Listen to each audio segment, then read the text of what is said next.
Hello again, welcome to video number 2 in a 10-part video series where I'm trying to catch up on all the website URLs that I've saved in my notes app on my phone to make videos about. I'm now trying to make videos about all of the things. This is number 2 and we're back on EVs. West Northamptonshire Council posted on Facebook, and that was the link that I copied out.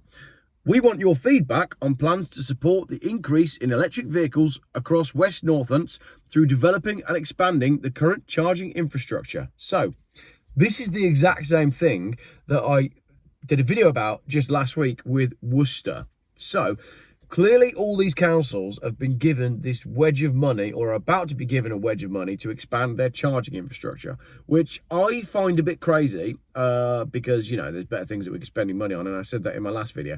But it's quite funny because let's have a little look at some of the comments on the Facebook page. So this is the consultation, and it is... It says all the same as the one in Worcester that I made a video about last week. West Northamptonshire Council is committed to achieving net zero for its own activities by 2030 and across the West Northamptonshire area by 2045. Net zero, as I said before, is you and me and a couple of other people sat around a fire with no electricity, no food, and no heating, no roof, no clothes, and no fire. That's net zero. But Northamptonshire Council are committed to achieving it by 2030, so that's nice. To achieve this, we all need to use motorised travel less, substantially increase our use of public transport, and where car travel is unavoidable, only use fully zero-emission vehicles by 2045. That sounds like dystopia, doesn't it? Let's just read that again. So, to achieve the thing that I said, which was net zero, which is you and me and all our friends sitting around a fire without the fire, to achieve that, we all need to use motorised travel less, substantially increase our use of public transport, and where car travel is unavoidable, only use fully zero-emission vehicles by 2045. That's what they're saying. That's what Northamptonshire Council is committed to achieving. I'd be more concerned about, you know, poverty within their area, making sure children have got school meals, making sure the schools are good, making sure people that need housing have got housing, making sure that housing isn't being given to people that have recently arrived on rubber dinghies. That would be good as well. Make sure that that's going on. Make sure the communities are strong and well supported. Make sure that, you know, the NHS is functioning well within your area. As a council, I'd probably want to be looking at that. Making sure the police are well funded. Make sure the bins are being taken away. You know, take care of the basics.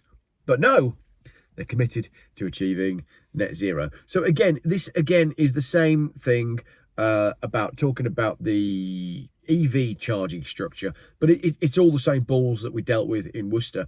Let's just dive into some comments, because I don't want to make this a really long video, because it's obvious, isn't it, that all these councils are banging to the beat of the same drum, and that drum is being beaten in Switzerland, actually, in Davos, by a man called Klaus. That's why they're all sort of singing from the same hymn sheet, but they won't be singing in a church because all the churches are burning down, because in Europe right now, they're trying to destroy all evidence of the Christian West. I think so. I think that's what's going on. Let's do the comment. Wow, video number 1 was rubbish. Video number 2 hasn't got much better. Someone says, great idea to reduce the number of parking spaces and install parking bays that are not being used. Yep, excellent. That's basically what's going on. You couldn't make it up, trying to get away from using electric to solar power, and you have to charge your car using electric and not solar power. Don't know what you meant. There's a lot of people in social media that don't make sense. If stupid people want an EV, don't subsidise it. They should charge at home or on a commercial fuel station forecourt. Thank you, Wayne, for a sensible comment. Stephen, do we have a generating capacity for EVs and everything else? No. So do the same as Volvo and others and forget it. Stephen there, linking up to the fact that Volvo have just announced.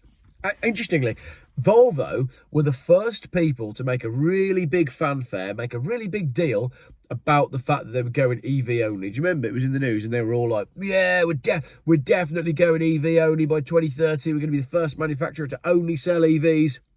And then in the news yesterday, Volvo have kind of said, oh, do you remember we said that? Yeah, problem is, if we go EV only, we're going to go bust. So we're probably not going to go EV only by 2030. Sorry about that. So cool, Volvo have actually slowed down our race to the collective non-fire that we're aiming for by 2045. Ruben says they're not the future, don't support them, support something that all can afford. Great comment, Ruben, because what's your entry price on an EV? Why are we constantly supporting like the higher levels of society? Your basic EV is what, 25 grand? Why are we pandering to these people? This car was £1,000. Do I want an EV? No. Can I afford an EV? No. I would spend £25,000 on a car. Are you mad? Why would I spend £25,000 on a car when I can get a perfectly good car for around £1,000? I don't understand it. I really don't. Cool, so let's just conclude this video with Neil. Neil says, the general opinion is to stick the chargers where the sun don't shine. Which, to be honest, is... anywhere in Britain at the moment. Literally anywhere. Thank you very much for watching video number 2. I hope video number 3 gets better, don't you?